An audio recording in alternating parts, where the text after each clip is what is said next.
Hello, कैसे हैं आप लोग? आई होप कि आप लोग अच्छे होंगे। आपकी जो स्टडी चलेगी बहुत ही बेहतरीन चलेगी। तो आज की क्लास में बात करने वाले हैं क्लास 10 के सोशल साइंस की बहुत ही इंपॉर्टेंट ऑब्जेक्टिव क्वेश्चन जो आपके फाइनल एग्जाम के लिए बहुत ज़्यादा इंपॉर्टेंट है। तो आप लोग सारे क्वेश्चन को अच्छे तरीका से देखेंगे क्योंकि बहुत ही महत्वपूर्ण क्वेश्चन आज की इस क्लास में हम बात करने वाले हैं, ठीक है ना। तो आप लोग अच्छे तरीके से सारे क्वेश्चन को रट जाइए क्योंकि आपके पास अब उतना टाइम नहीं है जितना आप लोग सोचते हैं, ठीक है। क्योंकि आपके पास नाम मात्रा का टाइम बचा हुआ है, तो आप लोग इसी टाइम में अच्छे तरीके से मेहनत करके और नंबर का जो है फायदा भरपूर उठाइए, ठीक है ना। तो हम अपने क्वेश्चन की तरफ बढ़ेंगे। इससे पहले आप लोग क्लास को लाइक नहीं किया और चैनल को सब्सक्राइब नहीं किया तो सारे बच्चे एक बार क्लास को लाइक कर लीजिए और चैनल को सब्सक्राइब कर लीजिए, ठीक है ना। हम अपने क्वेश्चन की तरफ बढ़ते हैं और यहां कुछ लिखा हुआ है हेडिंग में, ठीक है ना। आप लोग इसको पढ़ लेंगे, अच्छे तरीका से पढ़ेंगे क्योंकि 1 से 80 तक यानी 80 प्रश्न रहेगा जिसमें से आपको कितना आंसर देना है, 40 का ही आंसर देना है, ठीक है ना। और उसमें 4 विकल्प रहेगा, उसमें से एक सही होगा, उसको टिक आउट कर देना है और भर देना है अपना उमर सीट पर, ठीक है। आप लोग ये तरीका आपको जो है पता होनी चाहिए, ठीक है। तो देखिए 1 नंबर क्वेश्चन आपके स्क्रीन पर है। क्या करें कि निम्नलिखित में से कौन लोकतंत्र का प्राण कहा जाता है? बहुत बहुत क्वेश्चन खास है, याद रखिएगा मेरे भाई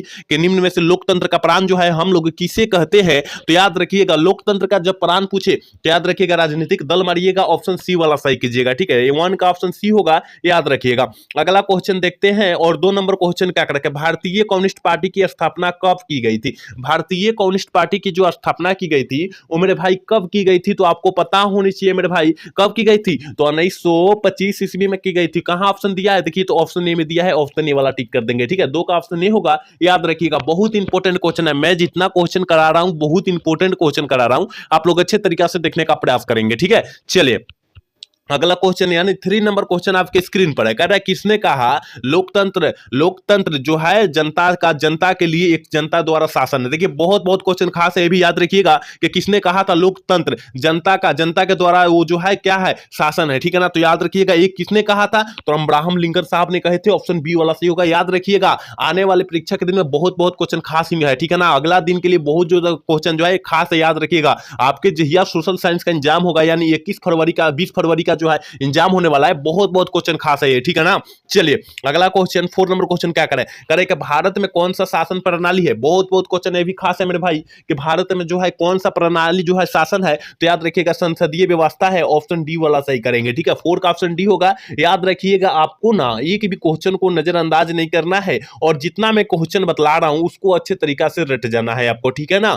चलिए अगला क्वेश्चन यानी 5 नंबर क्वेश्चन जो है आपके स्क्रीन पर मौजूद है। कह रहे हैं ना भारत में वोट देने के लिए न्यूनतम आयु क्या होनी चाहिए? और ये सारे छात्र को पता होनी चाहिए कि जब भारत में जब वोटिंग होता है तो कितने वर्ष का लड़का या लड़की देख सकते हैं वोट। तो याद रखिएगा 18 वर्षों का, ठीक है ना। 18 वर्षों का ऊपर दे सकते हैं, यानी जो बच्चा 18 साल का हो गया होगा वो अपना वोट दे सकता है, यानी यहाँ भारत का जो है वो क्या होता है, नागरिक हो सकता है, ठीक है ना। तो याद रखिएगा ऑप्शन बी वाला सही होगा, ठीक है ना। 5 का ऑप्शन बी हो जाएगा, याद रखिएगा। अगला क्वेश्चन देखते हैं 6 नंबर क्वेश्चन करें, लोकतंत्र की सफलता की चुनौती क्या है? बहुत बहुत क्वेश्चन खास है, याद रखिएगा मेरे भाई कि लोकतंत्र की चुनौती का सफलता जो है क्या है, चुनौती का सफलता जो है क्या है। तो याद रखिएगा ऑप्शन डी हो जाएगा, इनमें से सभी है, ठीक है ना। इनमें से सभी है। आजकल जो है अशिक्षा भी होता है, जातिवाद भी होता है, याद रखिएगा। ये सब सारा कुछ है अभी, ठीक है ना। तो इसका मतलब इनमें से सभी हो जाएगा, याद रखिएगा। अगला क्वेश्चन 7 नंबर क्वेश्चन देखिए क्या कह रहा है, आपकी स्क्रीन पर मौजूद है।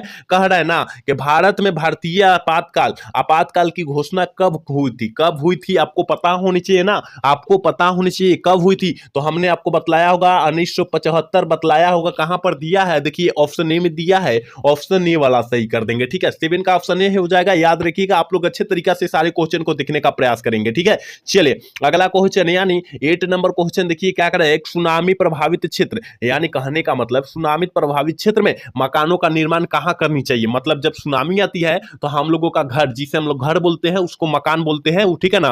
तो मकानों का निर्माण हम लोग कहां बनाना चाहिए, निर्माण मतलब कहां बनाना चाहिए। तो आपको पता होनी चाहिए मेरे भाई, याद रखिएगा सागर के तट से दूर बनाना चाहिए, तभी आपका जो है मकान नहीं भसेगा, नहीं रहेगा, याद रखिएगा। ऑप्शन बी वाला सही होगा, याद रखिएगा। 8 का ऑप्शन क्या होगा? बी होगा। आपको अच्छे तरीके से याद होना चाहिए सारे क्वेश्चन, ठीक है। चलिए 9 नंबर क्वेश्चन आपके स्क्रीन पर यह कह रहे हैं कि इटली के एकीकरण में निम्न में से किसने योगदान किया था, किसके योगदान था, निम्न में से किसके योगदान था, जल्दी से जो है ना 9 का ऑप्शन बतला दीजिए। और ये सारे छात्रों को पता होनी चाहिए कि याद रखिएगा इटली के एकीकरण में जो है ना मैजनी का भी योगदान था, गैरीवाल्डी का भी था और काउंट काबूर का भी था। ऑप्शन जो हो जाएगा बी और डी वाला सही होगा, याद रखिएगा 9 का ऑप्शन डी होगा, याद रखना होगा आपको। चलिए अगला क्वेश्चन यानी 10 नंबर क्वेश्चन क्या करेगा, भारत में 1 रुपया का नोट कौन जारी करता है। बहुत बहुत क्वेश्चन खास है ये भी मेरे भाई, करेगा भारत में 1 रुपया का नोट जोन है वो कौन जारी करता है, ठीक है ना, कौन बैंक जारी करता है, तो आपको पता होनी चाहिए कौन, वित्त विभाग जो होता है वो बैंक जो होता है जारी करता है। ऑप्शन ए वाला सही होगा, ठीक है ना, और सॉरी ऑप्शन सी वाला सही होगा, याद रखिएगा 10 का ऑप्शन सी होगा,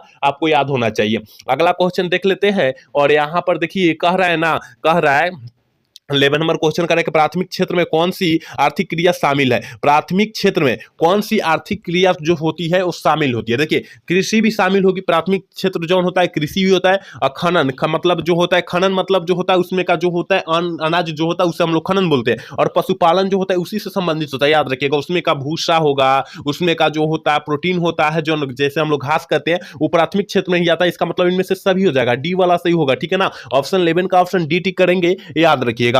अगला क्वेश्चन देखते हैं और 12 नंबर क्वेश्चन आपकी स्क्रीन पर मौजूद है, कह रहा है ना कि निम्न में से कौन शाख मुद्रा का उदाहरण है। निम्न में से जो है कौन शाख मुद्रा का उदाहरण होता है, तो आपको पता होनी चाहिए बैंक ड्राफ्ट, ठीक है ना, ऑप्शन बी वाला सही करेंगे, 12 का ऑप्शन बी हो जाएगा, याद रखिएगा। चलिए अगला क्वेश्चन 13 नंबर क्वेश्चन आपकी स्क्रीन पर है मेरे भाई, कह रहे हैं ना विश्व व्यापार संगठन की स्थापना कब हुई थी। विश्व व्यापार संगठन की स्थापना जो हुई थी वो कब हुई थी, आपको पता होनी चाहिए 1995 ईस्वी में हुई थी। कहां पर दिया है, देखिए ऑप्शन सी में दिया है, ऑप्शन सी वाला सही कर देंगे। बहुत बहुत क्वेश्चन इंपॉर्टेंट है, तो आप लोग अच्छे तरीका से सारे क्वेश्चन को देखने का प्रयास करेंगे, क्योंकि 20 फरवरी को यहां से ही प्रश्न टकराने वाला है, ठीक है, आप लोग अच्छे तरीका से देख लीजिए। चलिए अगला क्वेश्चन यानी 14 नंबर क्वेश्चन क्या करें कि 2001 की जनगणना के अनुसार भारत की आबादी थी, 2001 की जनगणना के अनुसार जो है भारत की आबादी जो थी वो कितनी थी, ठीक है ना, तो ये सारे छात्रों को पता होना चाहिए। क्या करें 2001 की जनगणना के अनुसार तो 90 करोड़ थी, लेकिन 2024 की जनगणना के अनुसार जो हो चुकी है 140 करोड़ हो चुकी है, याद रखिएगा 140 या 141 करोड़ हो चुकी है, आप लोग अच्छे से याद रखिएगा, क्योंकि जो है 2024 के जनगणना के अनुसार आप लोग अच्छे से याद रखिएगा, ठीक है ना, तो यहां पर जो है 90 करोड़ हो जाएगा, ऑप्शन ए वाला सही हो जाएगा, क्योंकि 2011 के जनगणना के अनुसार पूछा गया, ठीक है। चलिए अगला क्वेश्चन देखिए कह रहे कि कृषि उत्पादों की गुणवत्ता सुनिश्चित करने का मान्यता प्राप्त चिन्ह है, कौन है, कृषि का, ठीक है ना, कृषि का जो कृषि पर देखिएगा एस लिख कर आता है, देखिएगा एस या इस तरह का लिख कर आता है, इस तरह का रुपया के लिख कर आता है, इसका जो है क्या चिन्ह है, इसको हम लोग क्या बोलते हैं आपको पता होनी चाहिए, ठीक है ना, उसे हम लोग एक मार्क कहते हैं मेरे भाई, एक मार्क कहते हैं। देखिए कहीं कहीं रुपया का भी चित्र देता है, इस तरह देगा और इस तरह भी दे देगा, और कहीं इस तरह रुपया का चित्र देकर इस तरह देता है, आपको देखे होंगे आप लोग, देखिएगा, ठीक है, तो इसका ऑप्शन सी हो जाएगा, उसे हम लोग एक मार्क कहते हैं, याद रखिएगा, उस पर लिखा होगा ओरिजिनल है, ठीक है। चलिए अगला क्वेश्चन यानी 16 नंबर क्वेश्चन क्या करें, केंद्रीय सांख्यिकी संगठन की स्थापना कब हुई थी। केंद्रीय सांख्यिकी संगठन की स्थापना जो हुई थी मेरे भाई वो कब हुई थी, तो आपको पता होनी चाहिए 1924 ईस्वी में हुई थी, 54 ईस्वी में हुई थी, ऑप्शन बी वाला सही कर देंगे, ठीक है। चलिए अगला क्वेश्चन यानी 17 नंबर क्वेश्चन आपके स्क्रीन पर आकर के निम्न में से कौन जीवाश्म ईंधन है, याद रखिएगा जीवाश्म ईंधन कोयला, पेट्रोलियम, प्राकृतिक गैस सभी है, ऑप्शन डी वाला सही कर देंगे, याद रखिएगा जो हमारे जीवन में खत्म होने वाला है उसे हम लोग जीवाश्म ईंधन कहते हैं, ठीक है ना, जीवाश्म ईंधन कहते हैं, याद रखिएगा। अगला क्वेश्चन की तरफ बात करें मेरे भाई, देखिए अगला क्वेश्चन क्या कह रहा है ना भारत का प्रथम परमाणु विद्युत गृह जो है कहां पर है, ठीक है ना, भारत का प्रथम परमाणु विद्युत गृह जो है वो कहां पर है, तो याद रखिएगा वो तारापुर में है, ठीक है ना, तारापुर में, ऑप्शन डी वाला सही होगा। अगला क्वेश्चन 19 नंबर क्वेश्चन आपके स्क्रीन पर है, मणिकरण भूमितापीय ऊर्जा संयंत्र किस राज्य में है, किस राज्य में है, मणिकर्णीय, ठीक है ना, मणिकरण जो है याद रखिएगा किस राज्य में है, तो याद रखिएगा हिमाचल प्रदेश में पड़ता है, ऑप्शन सी वाला जो बच्चा ऑप्शन सी टिक कर है बिल्कुल सही है, ठीक है ना, आप लोग अच्छे से सारे क्वेश्चन को देखने का प्रयास करेंगे मेरे भाई। चलिए अगला क्वेश्चन 20 नंबर क्वेश्चन करके सिंदरी किस उद्योग के लिए जाना जाता है, सिंदरी जो होता है वो किस उद्योग के लिए जाना जाता है, तो याद रखिएगा और उर्वरक उद्योग के, ठीक है ना, उर्वरक उद्योग के लिए जाना जाता है, ऑप्शन बी वाला सही होगा, ठीक है, 20 का ऑप्शन बी होगा, याद रखिएगा। अगला क्वेश्चन की तरफ बात करते हैं और अगला क्वेश्चन यानी 21 नंबर क्वेश्चन आपके स्क्रीन पर मौजूद है। कह रहा है कि एशिया में सबसे पुराना रेलवे वर्कशॉप जो है कौन है, ठीक है ना। रेली कह रहा है एशिया का, ठीक है ना, एशिया का याद रखिएगा। तो एशिया का सबसे बड़ा जो होता है या पुराना जो होता है रेलवे वर्कशॉप जो है वो कॉमन है। तो याद रखिएगा हमने आपको बताया होगा जमालपुर जमालपुर रेलवे वर्कशॉप, ठीक है। ऑप्शन सी वाला सही होगा, याद रखिएगा। बहुत इंपॉर्टेंट क्वेश्चन है, मैं जितना क्वेश्चन करा रहा हूं बहुत बहुत इंपॉर्टेंट क्वेश्चन करा रहा हूं, आप लोग अच्छे से देखने का प्रयास करेंगे। देखिए 22 नंबर क्वेश्चन का है सिलिकॉन शहर के नाम से कौन प्रसिद्ध है। सिलिकॉन शहर के नाम से जो है कौन प्रसिद्ध है, तो याद रखिएगा बेंगलुरु है, ठीक है ना, बेंगलुरु है। ऑप्शन बी वाला जो बच्चा टिक कर रहा है बिल्कुल सही कर रहा है, ठीक है। और 23 नंबर क्वेश्चन का है कि मंदरा पहाड़ी किस जिले में स्थित है या है, ठीक है ना। याद रखिएगा मंदार पहाड़ी जो है किस जिले में जो है ना वो प्रसिद्ध है, तो याद रखिएगा वो बांका में प्रसिद्ध है। ऑप्शन सी वाला सही होगा, ठीक है ना। 23 का ऑप्शन सी हो जाएगा, याद रखिएगा। अगला क्वेश्चन 24 नंबर क्वेश्चन देख लेते हैं मेरे भाई। कह रहे हैं ना सासाराम नगर का विकास हुआ था, कब हुआ था। सासाराम नगर का विकास जो हुआ था वो कब हुआ था, तो याद रखिएगा मध्य युग में हुआ था। ऑप्शन बी वाला जो बच्चा टिक कर रहा है बिल्कुल सही कर रहा है, ठीक है। चलिए तो 25 नंबर क्वेश्चन है अमृत बाजार पत्रिका के संपादक कौन थे। बहुत बहुत क्वेश्चन खास है, याद रखिएगा कि अमृत बाजार पत्रिका के संपादक जो है ना वो कौन है, तो याद रखिएगा मोतीलाल घोष है। ऑप्शन ए वाला सही होगा, ठीक है ना। ऑप्शन 25 का ऑप्शन ए हो जाएगा, याद रखिएगा। अगला क्वेश्चन यानी 26 नंबर क्वेश्चन आपके स्क्रीन पर मौजूद है। कह रहा है ना कि मराठा समाचार पत्र किस भाषा से संबंधित था, किस भाषा से संबंधित था मराठा, ठीक है ना। तो याद रखिएगा वो अंग्रेजी से संबंधित था। ऑप्शन ए वाला जो बच्चा सही कर रहा है बिल्कुल सही है, ठीक है। चलिए 27 नंबर क्वेश्चन कर रहा है निम्न में से किस सिख गुरु का जन्म पटना में हुआ था। ये तो सारे बच्चे को मार देना चाहिए, इसका आंसर जो है सारे बच्चे को मार देना चाहिए मेरे भाई। याद रखिएगा 10वें गुरु थे, कौन थे, 10वें गुरु थे, याद रखिएगा। ऑप्शन डी वाला जो बच्चा सही कर रहा है बिल्कुल बिल्कुल सही कर रहा है, याद रखिएगा। 28 नंबर क्वेश्चन आपके स्क्रीन पर ही मौजूद है। कह रहा है ना कि बिहार बंगाल से कब विभाजित हुआ था। ये आप लोग क्या याद रखिएगा, इसको याद रखिएगा कि बिहार जो है बंगाल से पृथक हो गया था, यानी विभाजित हो गया था, विभाजन हो गया था, ठीक है ना। कब हुआ था, तो याद रखिएगा 28 का ऑप्शन जो बच्चा 1912 टिक कर रहा है यानी ऑप्शन ए टिक कर रहा है बिल्कुल बिल्कुल सही कर रहा है, याद रखिएगा। ऑप्शन ए वाला सही होगा, याद रखिएगा। अगला क्वेश्चन यानी 29 नंबर क्वेश्चन क्या कर रहा है, भारत आने वाला प्रथम व्यापारी कौन था। देखिए ये तो बबुआ टाइप क्वेश्चन है और इसका आंसर कौन टिक कर देगा, ठीक है ना। कि भारत में प्रथम आने वाला व्यापारी जो था वो कौन था, तो याद रखिएगा पुर्तगाली नहीं था। ऑप्शन सी वाला सही हो जाएगा, याद रखिएगा। 29 का ऑप्शन सी होगा, याद रखिएगा। 30 नंबर क्वेश्चन ही आपका मौजूद है आपके स्क्रीन पर। कह रहा है कि उत्तरी एवं दक्षिणी वियतनाम का एकीकरण जो हुआ था वो कब हुआ था, उत्तरी और दक्षिणी, तो याद रखिएगा 1975 ईस्वी में हुआ था। कहां पर दिया है, ऑप्शन डी में दिया है, ऑप्शन डी वाला टिक करेंगे, ठीक है। आप लोग अच्छे से सारे क्वेश्चन को याद रखिएगा, अगर याद कर लेते हैं तो यहां से 40 नंबर जो है कंफर्म है, ठीक है ना। आप लोग याद रखिए, ठीक है।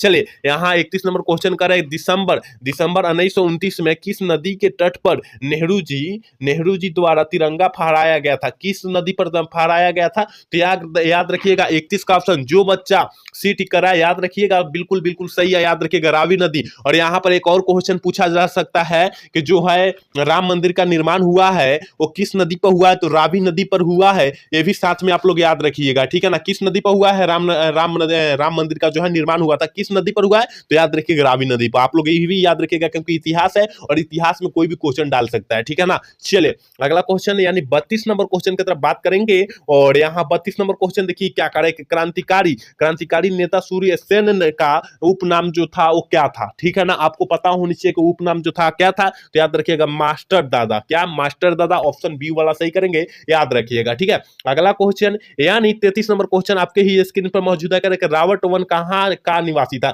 रावट वन जो था वो कहां का निवासी था, ठीक है ना। तो आपको पता होनी चाहिए ब्रिटेन का, कहां का, ब्रिटेन का। ऑप्शन सी वाला जो बच्चा टिक कर रहा है बिल्कुल सही कर रहा है, ठीक है। 34 नंबर क्वेश्चन ही आपके स्क्रीन पर है। बोल्शेविक क्रांति का नेतृत्व किसने दिया था, किसने किया था या किसने दिया था बोल्शेविक क्रांति का, ठीक है ना, बोल्शेविक क्रांति का। तो याद रखिएगा कौन दिया था, लेनिन साहब के द्वारा दिया गया था। ऑप्शन बी वाला सही हो जाएगा, ठीक है। और इसका मृत्यु जो हुआ था 1924 ईस्वी में हुआ था, ये भी साथ में आप लोग याद रखिएगा, ठीक है। ये भी साथ में आप लोग याद रखिएगा। अगला क्वेश्चन 35 नंबर क्वेश्चन ही आपके स्क्रीन पर करे कि कंबोडिया की राजधानी कहां है, सारे बच्चे मारेंगे इसका आंसर, सारे बच्चे टिक आउट करेंगे क्योंकि बहुत आसान क्वेश्चन है कि कंबोडिया का राजधानी जो होता है मोहपेन में होता है, याद रखिएगा, नोम पेन में, ठीक है। ऑप्शन जो हो जाएगा बी वाला सही कर देंगे, याद रखिएगा। जो बच्चा ऑप्शन बी टिक कर रहा है बिल्कुल सही कर रहा है, ठीक है। चलिए अगला क्वेश्चन यानी 36 नंबर क्वेश्चन आपके स्क्रीन पर मौजूद है। कह रहा है कि किस कानूनी के विरोध में जलियांवाला बाग में सभा का आयोजन हुआ था। जलियांवाला बाग आप लोग जानते हैं, वहां पर जो है लोगों को, गरीब लोगों को जो है अंग्रेजों ने धून दिया वहां गोली से, ठीक है, आप लोग जानते होंगे। वो कब हुआ था तो याद रखिएगा 13 अप्रैल 1919 ईस्वी में हुआ था, ये भी आप लोग जानते होंगे, ठीक है ना। तो यह जो है आयोजित हुआ था, वो कब हुआ था, किसके द्वारा आयोजित हुआ था, तो आपको पता होना चाहिए ना बड़े भाई। वो जो हुआ था किसके द्वारा, रॉलेट एक्ट के द्वारा हुआ था, याद रखिएगा ऑप्शन सी वाला सही हो जाएगा, ठीक है ना। चलिए अगला क्वेश्चन 37 नंबर क्वेश्चन कर रहा है कि किनके अनुरोध पर महात्मा गांधी चंपारण आए थे। किनके अनुरोध पर जो है ना महात्मा गांधी जी चंपारण में आए हुए थे, तो याद रखिएगा राजकुमार शुक्ल के द्वारा आए हुए थे, याद रखिएगा ऑप्शन ए वाला जो बच्चा टिक कर रहा है बिल्कुल बिल्कुल सही कर रहा है, याद रखिएगा। अगला क्वेश्चन देख लेते हैं। 38 नंबर क्वेश्चन कर रहा है कि वल्लभ भाई पटेल को सरदार की उपाधि किस किसान आंदोलन के दौरान जो है मिल चुकी थी। किस आंदोलन के दौरान मिल चुकी थी, तो आपको पता होनी चाहिए 38 का ऑप्शन मेरे भाई बारदोली सत्याग्रह के जो है दौरान मिली थी, ऑप्शन ए वाला सही हो जाएगा, ठीक है। चलिए 39 नंबर क्वेश्चन आपके स्क्रीन पर करें कि फ्लाइंग शटल का आविष्कार जो है किसने किया था। आपको पता होनी चाहिए कि फ्लाइंग शटल का आविष्कार जो है वो किसने किया था, तो याद रखिएगा जॉन के द्वारा किया गया था, ऑप्शन सी वाला जो बच्चा टिक कर रहा है बिल्कुल बिल्कुल सही कर रहा है, ठीक है। और आज का क्लास लास्ट क्वेश्चन है आज के क्लास के, कह रहे हैं ना भारत में पहली जूट मिल कहां स्थापित की गई थी। भारत में पहली जूट मिल जो थी वो कहां पर स्थापित की गई थी, तो याद रखिएगा 40 का ऑप्शन जो बच्चा ये टिक कर है कोलकाता या कलकत्ता, ऑप्शन ए वाला सही होगा, ठीक है ना। 40 का ऑप्शन ए होगा, याद रखिएगा। हम लोग 40 क्वेश्चन की बात करेंगे, लेकिन कल से जो क्लास होगी उसमें जो है 100 क्वेश्चन की बात किया जाएगा। आप लोग अच्छे तरीके से देखने का प्रयास करेंगे। तो आज का क्लास कैसा लगा, अगर अच्छा लगा हो तो चैनल को सब्सक्राइब कीजिएगा और वीडियो को लाइक कीजिएगा और आज कमेंट करके धड़ाक से निकल जाइएगा। जय हिंद, जय भारत।